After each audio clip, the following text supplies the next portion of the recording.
Students, कैसे हैं सभी। देखिए, आज जो हम अपनी नई यूनिट स्टार्ट कर रहे हैं, सेकंड यूनिट करंट इलेक्ट्रिसिटी। अभी तक जो हमने फर्स्ट यूनिट के अंदर पढ़ा था इलेक्ट्रोस्टैटिक्स, जिसके अंदर क्या थे, चार्ज पार्टिकल्स जो है इसमें थे रेस्ट होंगे, ठीक है, चार्जेज आ रहा है रेस्ट। बट इस सेकंड यूनिट के अंदर हम क्या पढ़ेंगे, चार्जेज आ रहे हैं मोशन, ठीक है। मोशन के कारण यहाँ क्या होता है, करंट प्रोड्यूस होता है।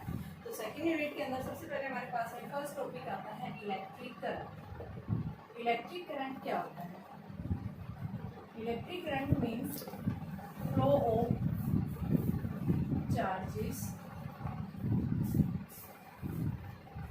in a particular direction। कि पर्टिकुलर डायरेक्शन के अंदर चार्जेस का फ्लो होना ही क्या कहलाता है, इलेक्ट्रिक करंट कहलाता है। जैसे हम बता रहे हैं, आपके पास में जो चार्जेस जो फ्लो करते हैं, यानी कि जो करंट प्रोड्यूस होगा बेटा, यहाँ से आपके पास में किस टाइप का होगा कि सबसे पहले हम बात कर रहे हैं स्टडी करंट। स्टडी करंट कैसा होता है, इस चैप्टर के अंदर हम बताएंगे कि करंट कैसा होगा, स्टडी करंट फ्लो करेगा। स्टडी का मतलब क्या है, जिसके अंदर कांस्टेंट स्पीड से, ठीक है। अब ये स्टडी करंट होता कैसे है, तो यहाँ पे हम बता रहे हैं, जैसे मान लो एग्जांपल लिया मैंने कि आपके पास में क्या कर रहा है, एक रिवर है, रिवर के अंदर पानी फ्लो कर रहा है। अगर वो पानी स्मूथली फ्लो कर रहा है तो इसका मतलब क्या है, कांस्टेंट स्पीड है। अगर क्या हो जाए, रिवर के अंदर फ्लड आ जाए, बाढ़ आ जाए, तो वहाँ पे क्या हो जाती है कि यानी उस पानी के अंदर जो भी मॉलिक्यूल्स हैं उनकी स्पीड क्या हो जाती है, चेंज हो जाती है, कहीं कम हो जाती है, कहीं बढ़ जाती है। और जब पानी के अंदर क्या हो जाता है, फ्लड आ जाता है, तो क्या करता है, एक मोर डेंजरस यानी डिजास्टर प्रोड्यूस होता है, ठीक है। तो यहाँ पे स्पीड बढ़ने की वजह से ऐसा ही क्या होगा हमारे पास में, यहाँ पे हमारे घरों के अंदर जब क्या हो जाता है, करंट की वैल्यू ज़्यादा हो जाती है, तो क्या हो जाता है, डिवाइसेस डैमेज हो जाते हैं, ठीक है, वेरिएबल करंट हो जाता है उसके अंदर, ठीक है, जो हम क्या बताते हैं, लार्ज करंट प्रोड्यूस होते हैं। तो यहाँ पे हम बता रहे हैं कि इस चैप्टर के अंदर जो हम पढ़ेंगे, कैसा करंट पढ़ेंगे, स्टडी करंट, यानी जिसके पास में स्पीड कैसी रहेगी, हमेशा कांस्टेंट रहेगी। अब हमारे पास में बात आती है, भैया जब करंट प्रोड्यूस हो रहा है किसके कारण, ये आपके पास डिपेंड करता है कि उस बॉडी के अंदर चार्ज कैरियर्स कौन है। तो चार्ज कैरियर्स के बारे में पढ़ेंगे। चार्ज कैरियर्स देखो, सॉलिड्स के अंदर बात कर रहे हैं। सॉलिड के अंदर कौन आ गया, conductor.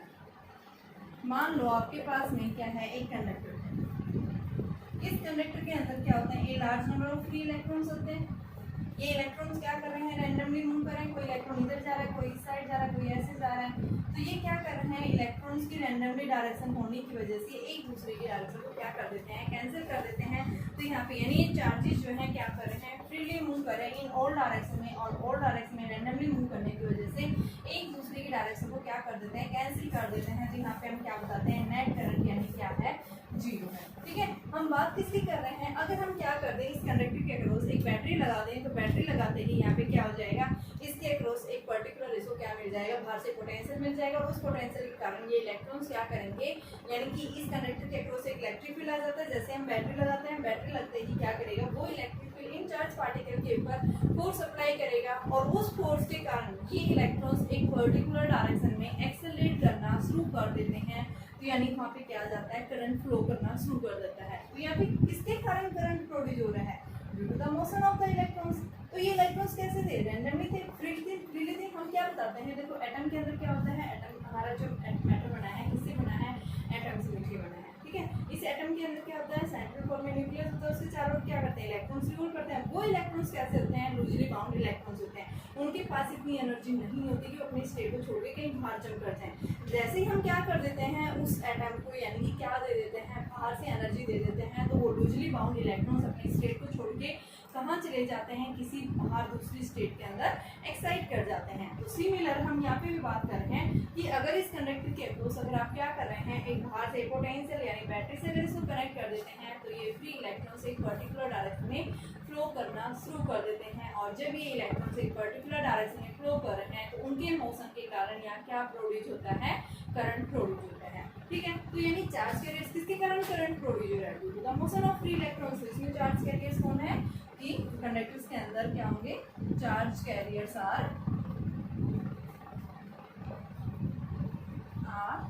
Free electrons. Free electrons के कारण क्या हो रहा है, यहाँ पे चार्ज प्रोड्यूस हो रहा है, ठीक है। अब सेकंड आते हैं, हम बात करते हैं insulators.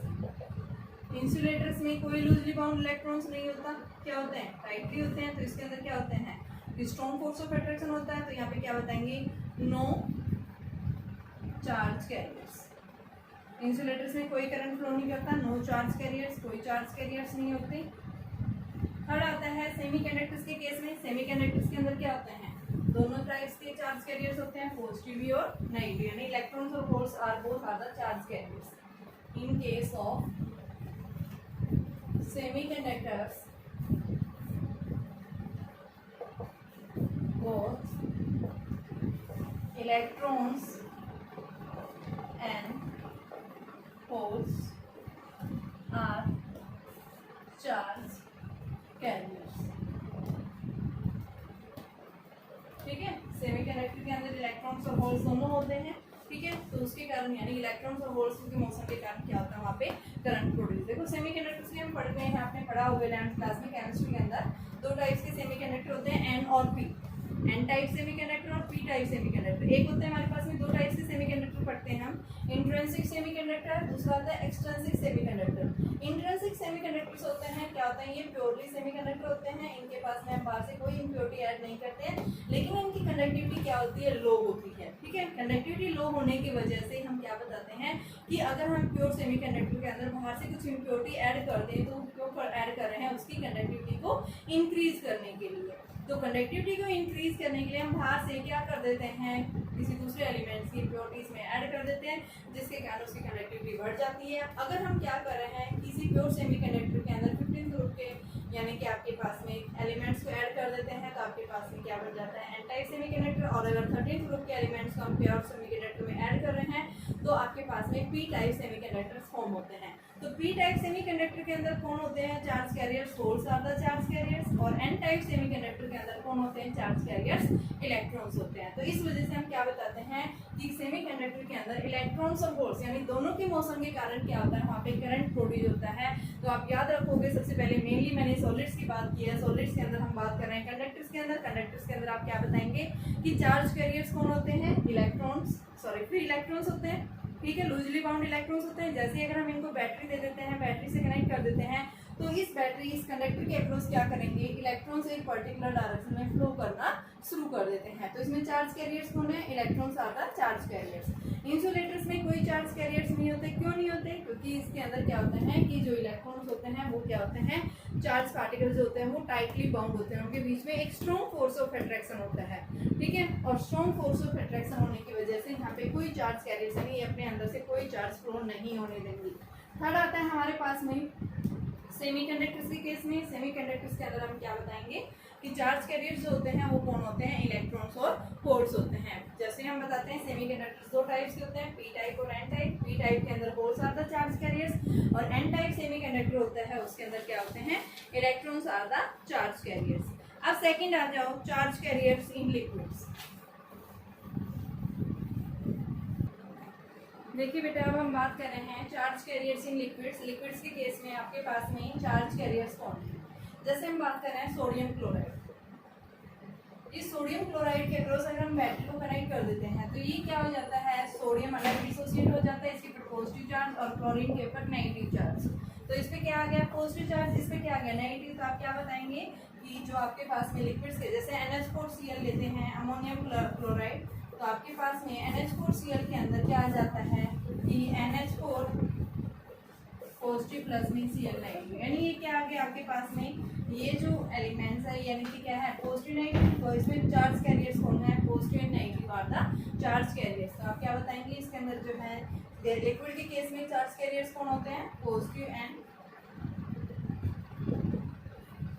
Negative are the charge carriers. ठीक है, इनके कारण क्या होता है, यहाँ चार्ज प्रोड्यूस होता है। थर्ड आता है हमारे पास में गैसेस के केस में। तो इन केस ऑफ गैसेस भी बिहेव्स एज एन इंसुलेटर्स की तरह बिहेव करते हैं, लेकिन अगर हम इन गैसेस के अक्रॉस एक हाई पोटेंशियल अप्लाई कर दें, एक हाई पोटेंशियल डिफरेंस अगर गैसेस के अक्रॉस अप्लाई कर दें, तो ये गैस मॉलिक्यूल्स क्या हो जाते हैं, आयनाइज हो जाते हैं। ठीक है, और वो क्या करने लग जाते हैं, उसके अंदर गैस के कुछ मॉलिक्यूल्स पॉजिटिव की तरह बिहेव करेंगे, कुछ मॉलिक्यूल्स नेगेटिव की तरफ। तो इसके अंदर भी चार्ज कैरियर्स कौन है, positive and negative are the charge carriers. तो हमने क्या पढ़ा, सॉलिड्स के अंदर क्या होते हैं, चार्ज कैरियर्स, फ्री इलेक्ट्रॉन्स होते हैं। ठीक है, दूसरा हमने क्या पढ़ा, इंसुलेटर्स के अंदर कोई चार्ज कैरियर्स नहीं होता, यानी अपने अंदर से चार्ज को फ्लो नहीं होने देते। तीसरा हम बात कर रहे हैं किसकी, सेमीकंडक्टर्स के अंदर। सेमीकंडक्टर्स के अंदर चार्ज कैरियर्स कौन होते हैं, इलेक्ट्रॉन्स और होल्स दोनों होते हैं। फिर उसके बाद हमने पढ़ा है लिक्विड के अंदर। लिक्विड के अंदर क्या होता है कि जब भी हम क्या लेते हैं, किसी भी आपके पास लिक्विड का कोई भी सॉल्यूशन है, अगर उस सॉल्यूशन को हम क्या कर रहे हैं, बैटरी के क्रॉस कनेक्ट कर रहे हैं, तो वो क्या हो जाता है, वो आयन टूट जाता है। ठीक है, वो पॉजिटिव नेगेटिव डिसोसिएट हो जाता है। तो उसके अंदर क्या बताएंगे, पॉजिटिव और नेगेटिव दोनों चार्ज कैरियर्स जो हैं क्या करते हैं, उनके मोशन के कारण करंट प्रोड्यूस होगा। एंड थर्ड जो आता है गैसेस के अंदर। गैसेस के अंदर हम क्या बताते हैं, gases acts as a insulator. But अगर हम इनके अक्रॉस क्या कर देते हैं, एक large high potential difference apply करेंगे, तो उस हाई पोटेंशियल डिफरेंस की वजह से गैस के मॉलिक्यूल्स क्या हो जाते हैं, डिसोसिएट हो जाते हैं। तो उसके अंदर कुछ आयंस कैसे आएंगे, पॉजिटिव आएंगे, कुछ आयंस कैसे आएंगे, नेगेटिव आएंगे।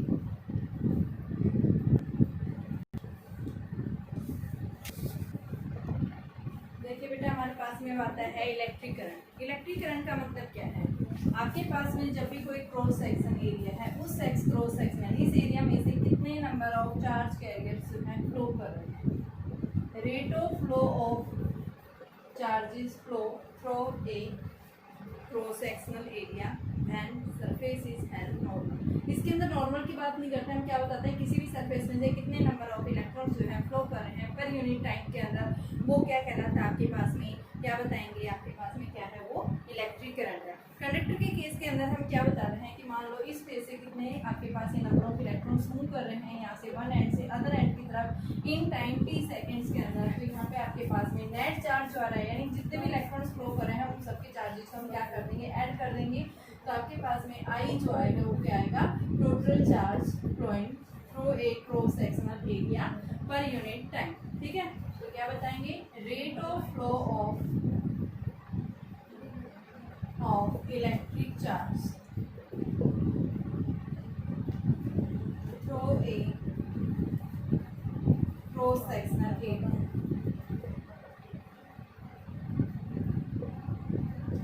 किसी भी क्रॉस सेक्शनल एरिया में से कितने जो है नंबर ऑफ चार्जेस फ्लो कर रहे हैं, रेट ऑफ का मतलब टाइम के रेस्पेक्टिव, तो वो क्या कहलाता है, आपका इलेक्ट्रिक चार्ज कहलाएगा। ठीक है, और आपके पास में यहाँ पे जब इलेक्ट्रॉन्स एक कांस्टेंट स्पीड से मूव कर रहे हैं, तो उस केस में हम कैसा करंट बताएंगे, स्टडी करंट बताएंगे।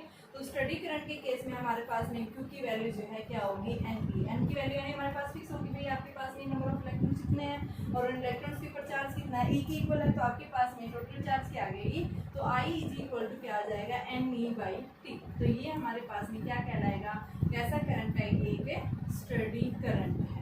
जब भी किसी भी क्रॉस सेक्शनल एरिया से फ्लो कर रहा है, तो ये हम क्या बताएंगे, स्टडी करंट है कि इस सरफेस में से कितना जो है नंबर ऑफ इलेक्ट्रॉन्स जो है फ्लो कर रहे हैं इन यूनिट टाइम के अंदर। ठीक है, अब अगर आपके पास में क्या दे दे कि हमारे पास एक वेरिएबल है, कितने नंबर ऑफ इलेक्ट्रॉन्स आ रहे हैं इस सरफेस में से, हमें नहीं पता, इस तरह से बता रहे हैं बहुत सारा जो है इलेक्ट्रॉन्स फ्लो कर रहे हैं इस सरफेस में। तो उसके लिए हम क्या करेंगे, इसमें हम एक स्मॉल यानी कि मान लो t सेकेंड्स के अंदर जो चार्ज फ्लो कर रहा है वो कितना फ्लो कर रहा है, स्मॉल। तो I को हम क्या लिख देंगे, मान लो एक स्मॉल चार्ज फ्लो कर रहा है dq in time dt second. Small time के अंदर इतना dq चार्ज फ्लो कर रहा है, तो टोटल t सेकेंड्स के अंदर निकालने के लिए उसको हम क्या करेंगे, इंटीग्रेट कर देंगे dq/dt। तो यहाँ से क्या आ जाएगा, I dt is equal to dq। तो टोटल चार्ज निकालने के लिए इसको क्या कर देंगे, इंटीग्रेट 0 to t और 0 to q। तो आपके पास में क्या आ जाएगा, ये I dt 0 to t plus q is equal to, ये हमारा पास फॉर्मूला है। ठीक है, तो ये आपके पास में क्या है, इलेक्ट्रिक करंट।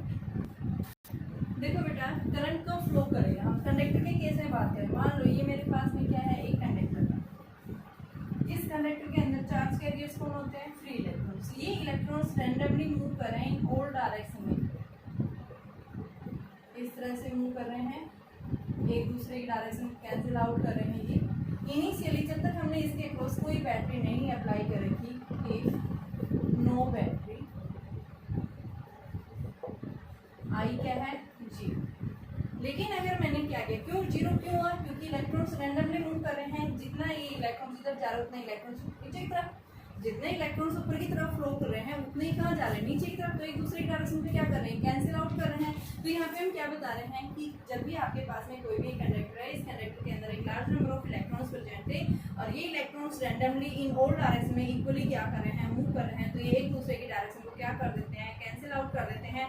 और हम क्या बताते हैं कि जब तक हमने इस कंडक्टर के अक्रॉस कोई बैटरी नहीं लगा रखी, उस केस में आपके पास इस कंडक्टर के अंदर क्या आएगा, नेट करंट क्या होगा, 0 होगा। लेकिन अगर हम क्या कर रहे हैं, इस कंडक्टर के अक्रॉस जैसे ही बैटरी को कनेक्ट कर देते हैं, ये आपके पास में कंडक्टर हो गया, इसके अक्रॉस जैसे ही आपने बैटरी को कनेक्ट कर दिया, तो बैटरी को कनेक्ट करते ही यहाँ पे क्या आ जाएगा, इलेक्ट्रिक फील्ड सेट हो जाएगा। और वो इलेक्ट्रिक फील्ड क्या करेगा, इन इलेक्ट्रॉन से ऊपर फोर्स डालेगा। कैसे चार्ज पार्टी करें, नेगेटिवली क्या करेंगे, इलेक्ट्रिक फील्ड से अपोजिट डायरेक्शन में मूव करना शुरू कर देते हैं। तो यहाँ पे देखो, इस वायर के अंदर जो करंट फ्लो होता है, उस वायर को, उस करंट को हम क्या बोलते हैं, कैसा करंट है, ये कन्वेंशनल करंट। और जो इस कंडक्टर के अंदर मूव कर रहा है, ये जो चार्ज इलेक्ट्रॉन्स के मोशन के कारण जो करंट प्रोड्यूस हो रहा है, उसको हम क्या बोलते हैं, इलेक्ट्रॉनिक करंट। ठीक है, कि कंडक्टर के आउटसाइड जो करंट फ्लो कर रहा है वायर के अंदर, उस करंट को हम क्या करंट बोलते हैं, कन्वेंशनल। और कंडक्टर के इनसाइड जो करंट फ्लो करेगा, यानी चार्जेस फ्लो कर रहे हैं, उन चार्जेस के मोशन के कारण जो करंट प्रोड्यूस होगा, उसको हम क्या बोलेंगे, इलेक्ट्रॉनिक करंट। यानी इलेक्ट्रॉन्स के मोशन के कारण यहाँ क्या हो रहा है, करंट फ्लो हो रहा है एक पर्टिकुलर डायरेक्शन के अंदर। तो जब इलेक्ट्रॉन्स एक पर्टिकुलर डायरेक्शन में फ्लो करना शुरू कर देते हैं, तो वहाँ पे क्या आ जाता है, एक इलेक्ट्रिक करंट प्रोड्यूस हो जाएगा। यहाँ पे हमने बैटरी बी अप्लाई कर रखी है। ठीक है, तो यानी क्या है, आपके पास में इलेक्ट्रिक करंट कैसे प्रोड्यूस होते हैं, हम इसकी बात कर रहे हैं। देखो, इलेक्ट्रिक करंट की डायरेक्शन में से कहाँ से स्टार्ट होती है, पॉजिटिव से, और नेगेटिव पे क्या हो जाती है, टर्मिनेट। तो आप क्या बताएंगे, डायरेक्शन क्या है इसकी, direction of electric current always from positive to negative. ठीक है, यूनिट क्या होगी इसकी, यूनिट हम कैसे बताते हैं, इसकी एम्पियर यूनिट है। ठीक है, और एम्पियर यूनिट कब कहेंगे, तो उसके लिए हम क्या बताते हैं, कि आपके पास में भी फॉर्मूला पड़ा था, आई क्या होता है, Q/T।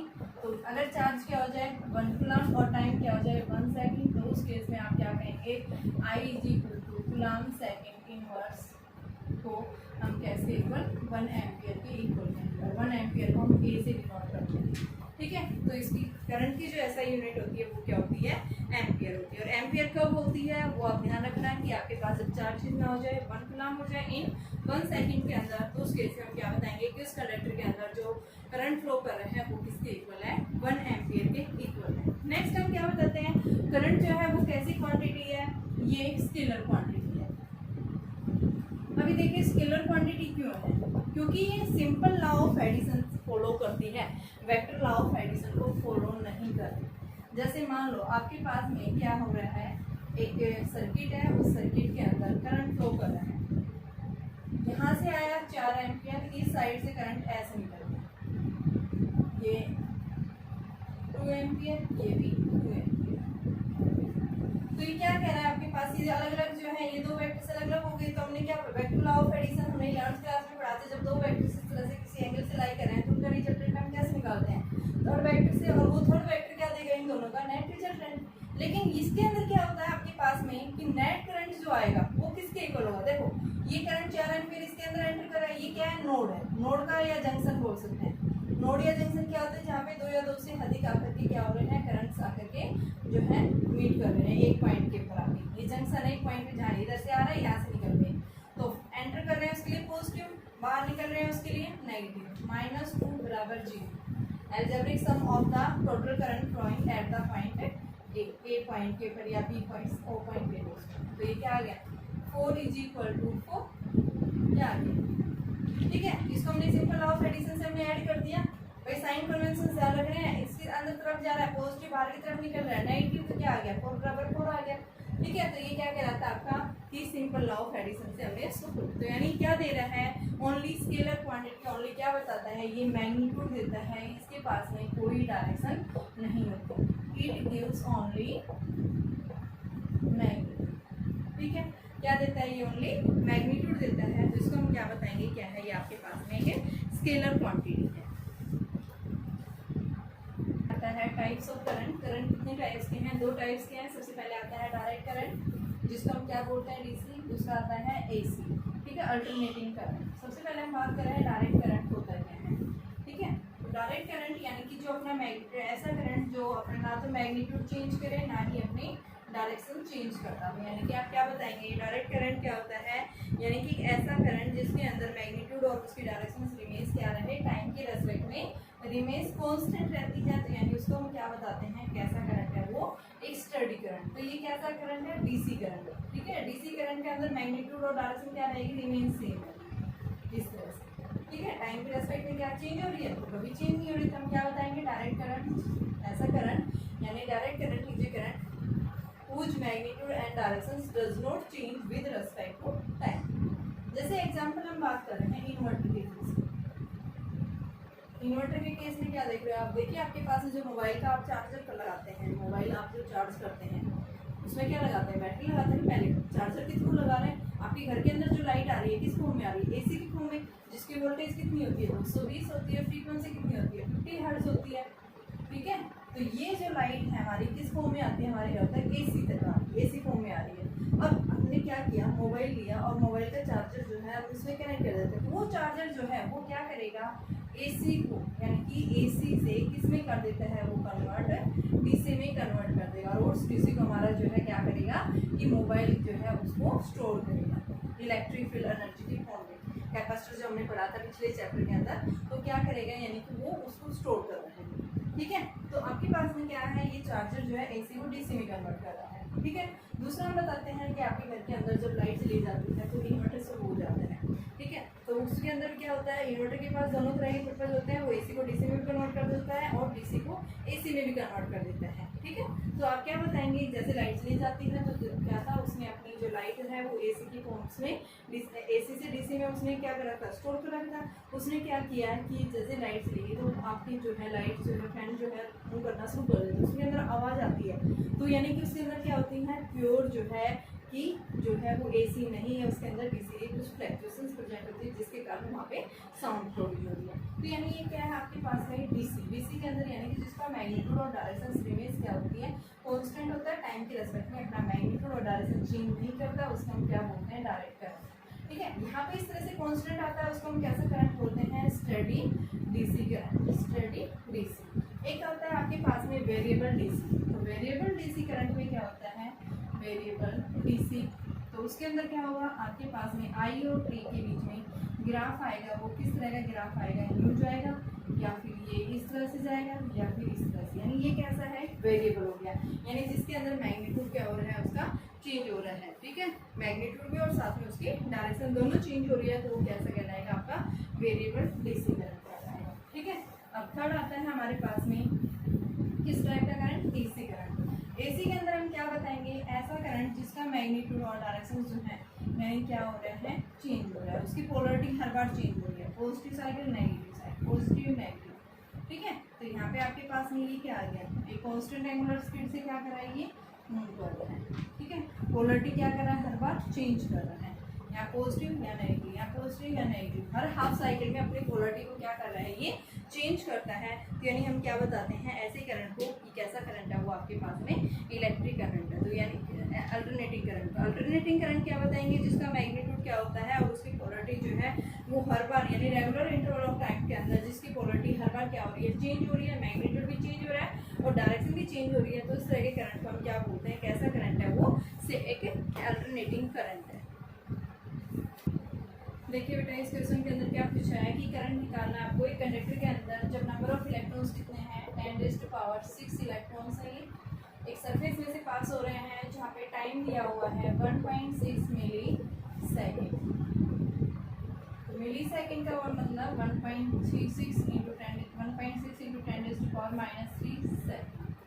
आई पूछा है करंट, आई क्या है, Q/T, क्यू की जगह NE/T, तो n की वैल्यू आपके पास 10⁻⁶ इंटू 1.6 इंटू 10⁻³ अपॉन में टाइम की वैल्यू जो है ये t रख दी, 1.6 इंटू 10⁻⁹ अपॉन 1.6 इंटू 10⁻⁻⁻, ये कैंसिल हो गया, यहाँ से आपके पास ये कैंसिल हो गया, इससे क्या आ गया 10⁻⁶ इंटू 10⁻⁻16, तो ये हमारे पास 10⁻⁻10 एम्पियर आ जाएगा। ठीक है, ये पूछा था, बताइए कितना करंट फ्लो कर रहा है।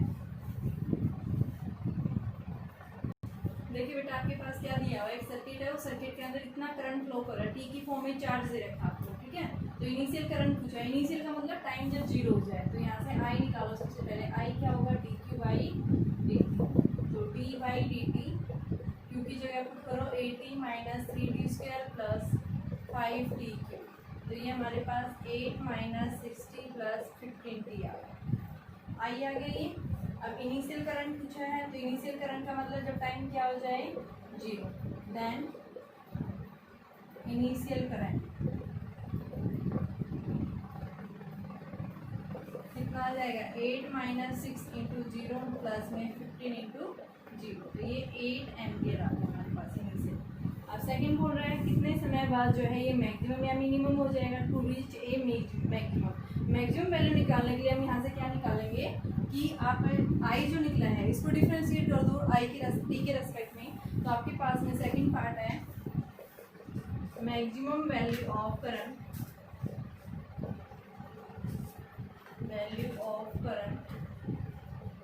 D I by D T अगर क्या हो जाए, जीरो, ठीक है। तो इसको फिर से डिफ्रेंशिएट कर दो, तो हमारे पास में कितना आ जाएगा, D I by D T. निकालो पहले यहाँ से, तो D I by D T क्या हो जाएगा बेटा, ये जीरो माइनस 6 प्लस 15 हो गई। ये आपके पास टी स्क्वायर है, तो ये आपके पास में 60 प्लस में 15 टी स्क्वायर, तो ये आपके पास में माइनस 6 प्लस 30 टी।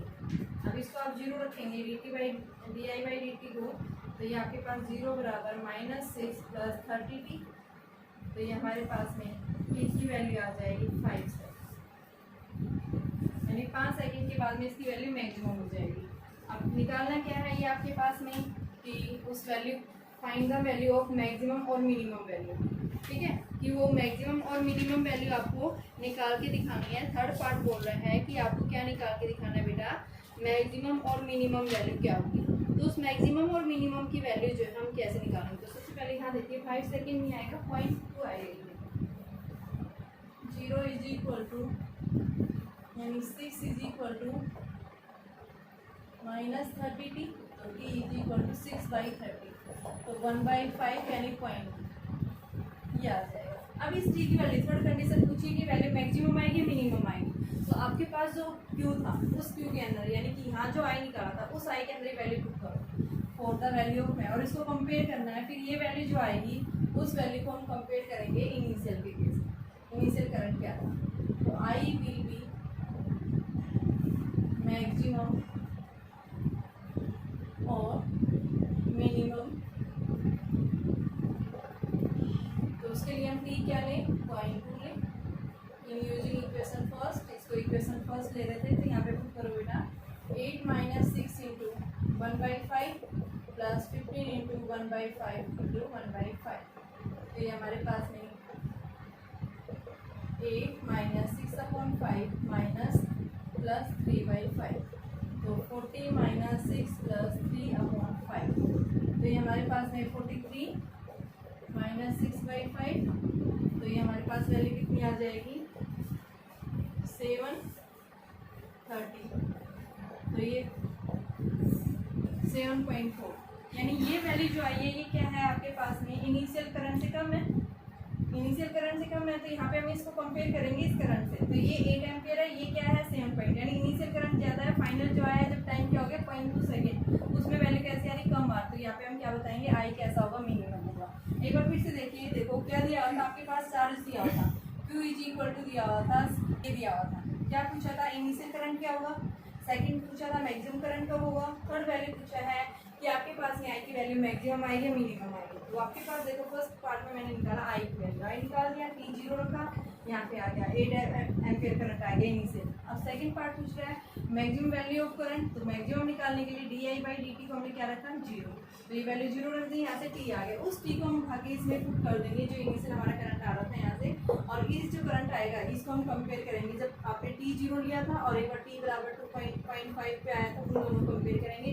अगर ये वैल्यू 8 से ज़्यादा आती है तो मैक्सिमम हो जाता है, अगर ये करंट आपका 8 एम्पियर से कम है तो यानी कैसा करंट है, ये मिनिमम करंट है।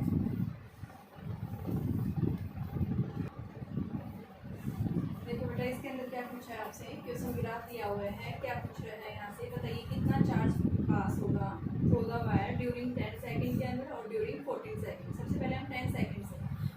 सेकंड है OABD, ठीक है। इस रीजन के अंदर हम क्या निकालेंगे, अमाउंट ऑफ चार्ज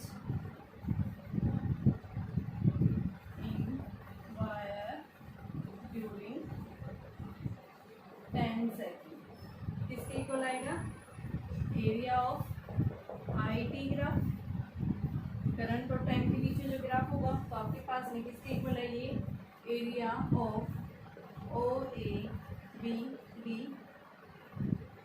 कर, और इस कर का एरिया किसके इक्वल आएगा, area of triangle OAE plus area of rectangle जो क्या है आपके पास में ABD। तो ट्राइंगल का एरिया कितना है, 1/2 इंटू बेस कितना है 4 इंटू हाइट कितनी है यहाँ से 5 प्लस एरिया ऑफ आपके पास में क्या है रेक्टेंगल, जो 1/, ये आपके पास लेंथ इंटू ब्रेथ, लेंथ कितनी है 5 और ब्रेथ कितनी है 10 - 4 यानी 6, तो 6 इंटू 5, तो ये हमारे पास 10 + 30 यानी कितना आ गया 40 आ गया, ठीक है। अब हमारे पास ये तो क्या है 40 कूलम चार्ज आया, फर्स्ट पार्ट हो गया ये। अब सेकंड पार्ट में क्या बोल रहा है, OAB इसके अंदर पूछ रहा है बेटा ड्यूरिंग 14 सेकंड, यानी पूरा पूछ रहा है। तो यहाँ पे आप लिखेंगे कि amount of charge in wire during 14 second. तो 14 सेकंड में किसके इक्वल आएगा, यानी एरिया आएगा, area under curve IT graph. तो आपके पास ये पूरा ग्राफ यहाँ से यहाँ तक तो हम निकाल चुके हैं, तो आप क्या लिखेंगे, area of OABD plus area of triangle BDC।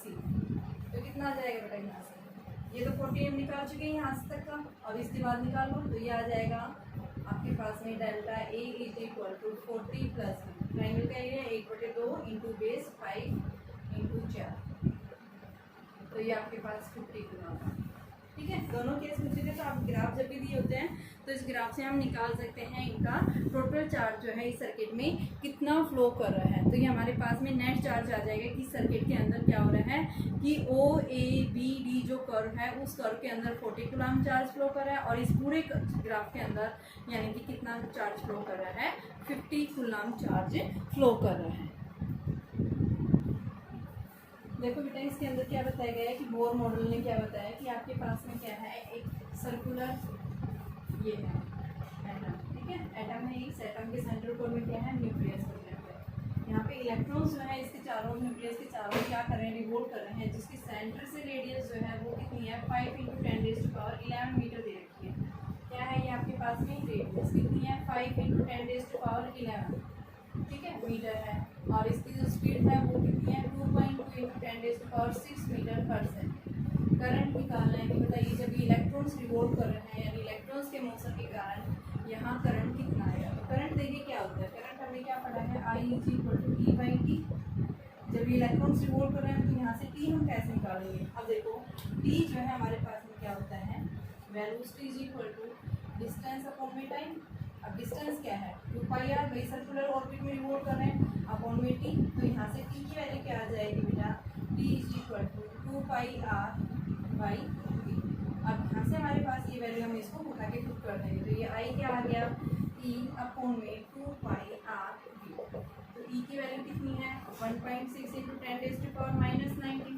v कितना है हमारे पास में, v की वैल्यू दे रखी है 2.2 × 10⁻6 अपॉन में 2 × 3.14 इंटू रेडियस आपके पास गिवन है 2.2 × 10⁻6, ठीक है।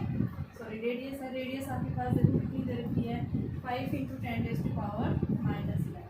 तो यहाँ से हम इसको सोल्व कर लेंगे, हमारे पास क्या आ जाएगा करंट आ जाएगा, और इसकी वैल्यू जब आप सोल्व करते हैं तो ये वैल्यू आती है 1.12 × 10⁻³ ये जो है हमारे पास में क्या आ जाएगा करंट आ जाएगा, ठीक है। इलेक्ट्रॉन्स रिवॉल्व कर रहे हैं, सर्कुलर ऑर्बिट में। जब इलेक्ट्रॉन्स किसी भी सर्कल में क्या कर रहे हैं रिवॉल्व कर रहे हैं, तो तो इलेक्ट्रॉन्स के मोशन के कारण यहाँ क्या होता है, करंट प्रोड्यूस होगा। और करंट हमारे पास क्या होता है, Q/T। तो Q की जगह इलेक्ट्रॉन्स को करंट का चार्ज ही है, अपन में टाइम है। अब टाइम हम कैसे निकालेंगे, टाइम निकालने के लिए velocity equal to distance upon time. ठीक है, डिस्टेंस यानी एक सर्कल में रिवॉल्व कर रहे हैं तो 2πr की इक्वल, टोटल सर्कमफ्रेंस इक्वल, और टाइम तो t इज इक्वल टू, हम v को इधर ले आएंगे, v गिवन है तो ये हमारे पास यहाँ पुट कर देंगे, क्या आ जाएगा, नेट करंट आ जाएगा इस सर्किट के अंदर, यानी कि इतना करंट